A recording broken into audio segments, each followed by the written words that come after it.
For decades, Roger Daltrey stood at the front of one of rock's loudest and most legendary bands.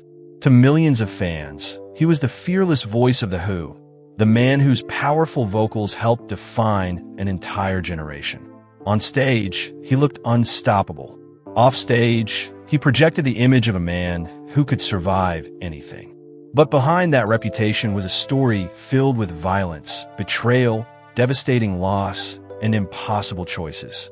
Now, at 82 years old, Daltrey has reflected more openly than ever on the events that truly tore the band apart. And according to him, it wasn't one explosive moment or a single argument. It was decades of pain that slowly accumulated until almost nothing was left. The truth behind The Who's collapse is far darker than most fans ever imagined. Before we uncover those hidden chapters, make sure to subscribe if you enjoy discovering the real stories behind music legends. There are countless untold moments hiding behind the biggest names in entertainment, and every week we uncover another one. Roger Harry Daltrey entered the world on March 1st, 1944, during one of the darkest periods in British history. London was still recovering from the devastation of World War II, and thousands of families had been uprooted by bombing campaigns. Like many children born during those difficult years, Roger's earliest experiences were shaped by uncertainty.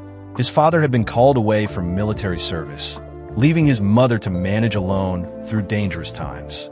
When the family eventually reunited in Shepherd's Bush, West London, life remained far from easy. Money was scarce, opportunities were limited, and every small success required enormous effort. The neighborhood was filled with working-class families trying to rebuild their lives after years of hardship. No one imagined that several boys growing up on those same streets would eventually change the history of rock music forever. As a teenager, Roger possessed enormous confidence, but also an explosive temper. School authorities admired his intelligence, but constantly clashed with his rebellious attitude. Eventually, those conflicts reached a breaking point when he was expelled from Acton County Grammar School.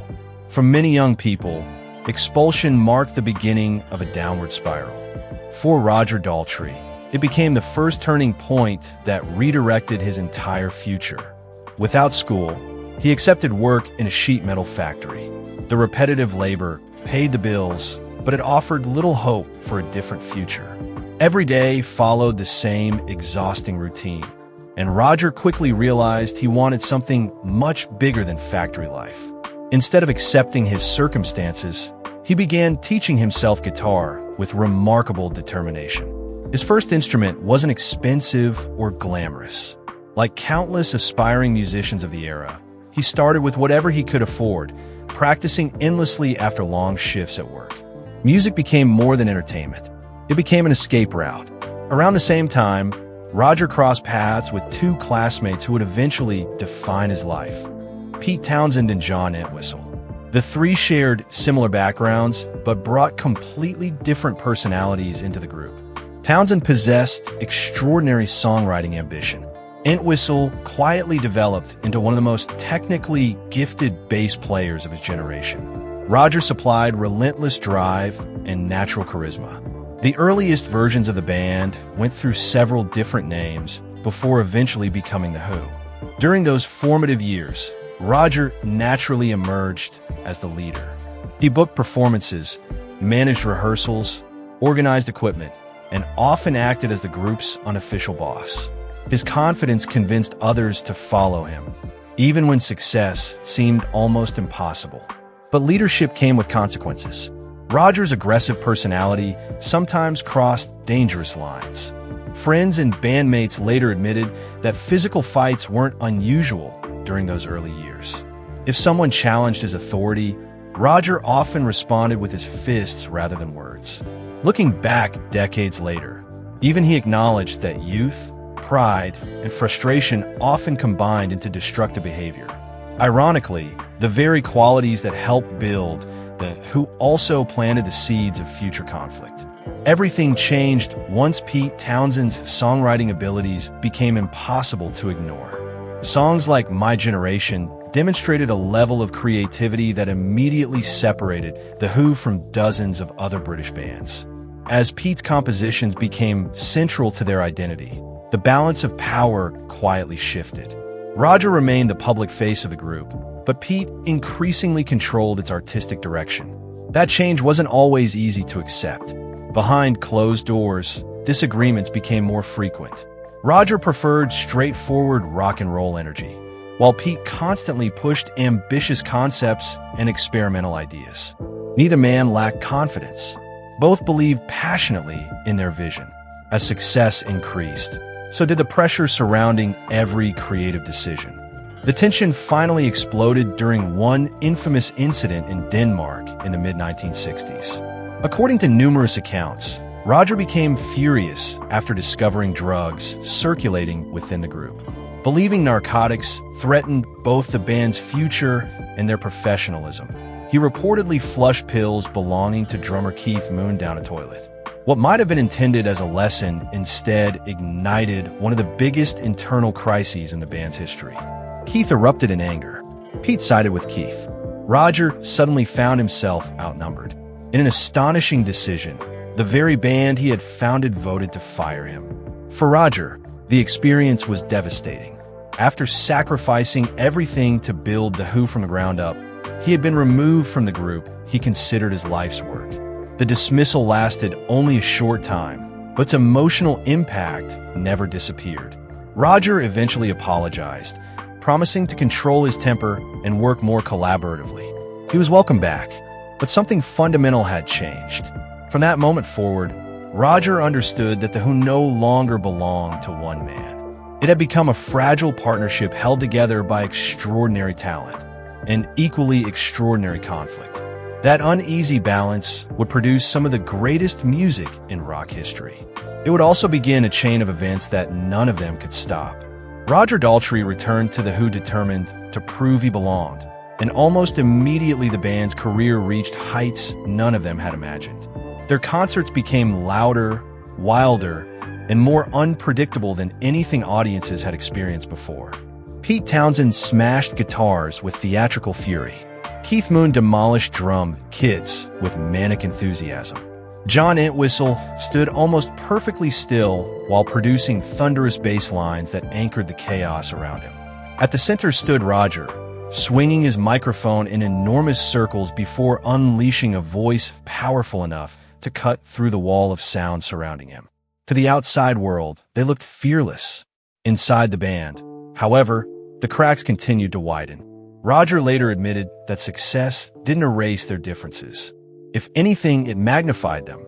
The bigger the band became, the more every disagreement carried enormous financial and creative consequences. Recording sessions frequently turned into arguments. Touring placed four very different personalities together under relentless pressure. Every album raised expectations even higher. Then came Tommy. Released in 1969, the ambitious rock opera transformed The Who from a successful British rock band into international superstars. Pete Townshend's concept of a deaf, blind, and mute boy discovering extraordinary abilities captivated audiences across the world. Roger's emotional performance as Tommy became one of the defining moments of his career. Ironically, the project that elevated the band also reinforced the changing balance of power. Pete was now widely recognized as the creative genius behind The Who. Critics praised his songwriting vision. Interviews increasingly focused on his ideas. Roger remained the unmistakable voice of the group, but he sometimes felt the public overlooked how much he contributed beyond simply singing the songs. Still, he pushed those feelings aside because the music mattered more. The Who followed Tommy with even greater accomplishments. Albums like Who's Next and Quadrophenia cemented their reputation as one of the greatest rock bands in history. Stadium crowds grew larger. Album sales climbed into the millions. Critics hailed them as innovators capable of combining raw power with emotional storytelling. Yet behind every triumph came another problem. One of the greatest frustrations Roger has spoken about involved money. Like many successful artists during the 1960s and early 1970s, The Who placed enormous trust in business managers and advisors. They focused on writing songs and performing while others handled contracts, royalties, publishing agreements, and financial planning. That trust came at an enormous cost. Over time, Roger and the other members discovered that large portions of the fortune they had earned had disappeared through poor management, questionable accounting, and disastrous financial decisions. Money that should have secured their futures instead flowed into the hands of people they believed were protecting their interests. For Roger, the betrayal cut deeply. The band had worked relentlessly, performing exhausting tours and recording groundbreaking albums, only to discover that others had profited far more than they had.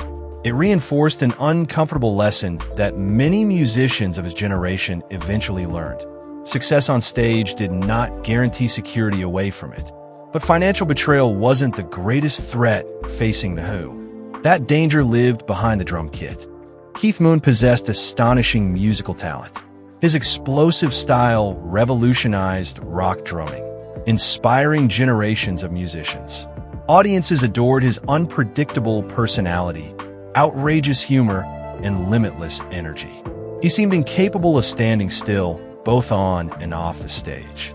Unfortunately, that same energy fueled increasingly destructive habits. As the years passed, Keith's alcohol consumption became legendary.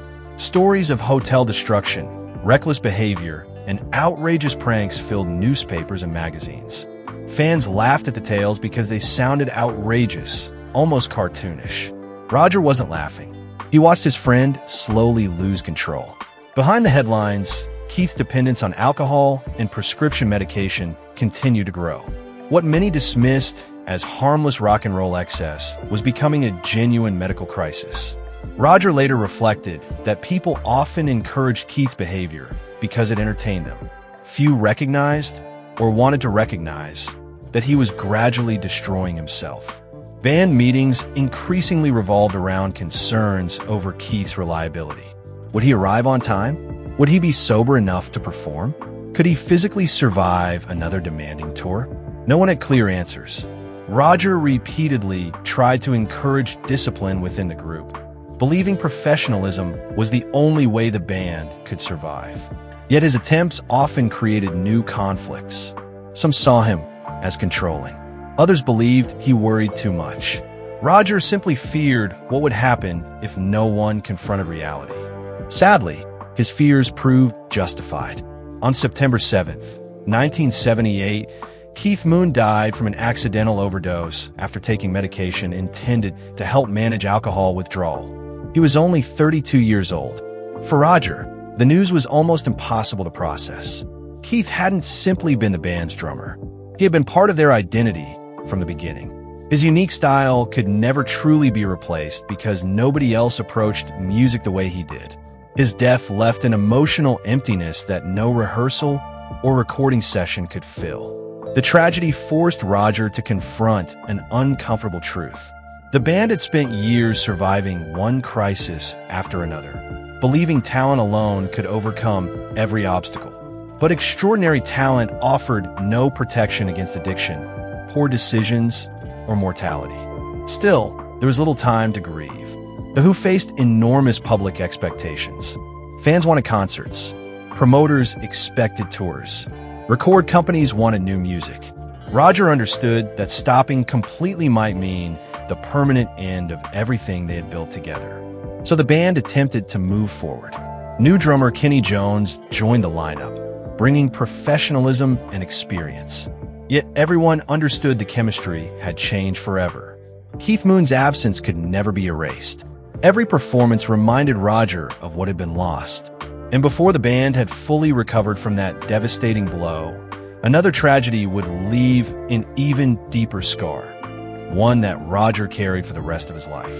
The death of Keith Moon changed The Who forever, but it wasn't the last tragedy Roger Daltrey would endure. If anything, the years that followed forced him to carry burdens no performer should ever have to bear. On December 3rd, 1979, The Who arrived in Cincinnati, Ohio, for what was expected to be another sold-out concert. Thousands of excited fans gathered outside the venue hours before the doors opened. But confusion over the festival-style seating system triggered chaos. As crowds surged toward the entrances, people were knocked to the ground and trapped beneath the weight of those behind them. By the time emergency crews regained control, 11 fans had lost their lives. What made the tragedy even more haunting was what happened next. Roger and the rest of the band were not immediately told the full extent of the disaster. Local officials feared that canceling the concert after thousands had already entered the arena could spark even greater panic. So The Who performed their entire set, completely unaware that families were mourning loved ones just outside the building. Only after leaving the stage did they learn the truth. Roger later admitted that the news was almost impossible to comprehend. The band had spent years trying to bring joy to audiences through music. Now their concert had become associated with one of the darkest moments in rock history. Although the tragedy was not caused by the band's actions, the emotional weight stayed with him for decades. He often reflected on the victims and their families, recognizing that no explanation could erase such devastating loss. The Cincinnati disaster forever changed how concerts around the world approach crowd safety, leading to major improvements in venue management and emergency planning. But for Roger, those reforms could never undo what had already happened. As the band struggled to move forward, another crisis quietly unfolded. Pete Townshend was fighting battles of his own. Years of relentless touring, constant pressure, and the expectation to continually produce groundbreaking music had taken an enormous toll. Pete increasingly relied on alcohol and drugs while attempting to maintain the creative brilliance that had defined The Who's greatest work. Roger watched his longtime friend deteriorate. Unlike the fiery arguments of their younger years, this conflict couldn't be solved with an apology or rehearsal. Addiction was an enemy that ignored fame, money, and talent. Roger later suggested that those closest to Pete could see how exhausted he had become, even if audiences could not. By the early 1980s, the strain had reached a breaking point. Many fans assumed The Who's farewell tour in 1982 was simply another marketing strategy. Roger has offered a very different perspective. In his view, stepping away from the relentless cycle of recording and touring wasn't about selling tickets one last time. It was about survival. He believed Pete desperately needed to escape the pressure before it destroyed him completely. That decision came with enormous emotional cost. The Who had been Roger's entire adult life. Every major triumph, every heartbreak, every friendship, and every loss had been tied to the band. Accepting that it might finally be over felt like losing part of his own identity. The following year delivered another painful blow. In 1983, Pete Townshend publicly announced that he no longer wanted to write for The Who. Without his songwriting, Roger understood that the classic version of the band had effectively come to an end. There was no dramatic explosion, no final fistfight, and no single catastrophic event. Instead, the ending arrived quietly. Years of exhaustion, grief, addiction, creative pressure, and accumulated emotional damage had finally become too much. Looking back, Roger has often suggested that people searching for one moment that destroyed The Who misunderstand what really happened.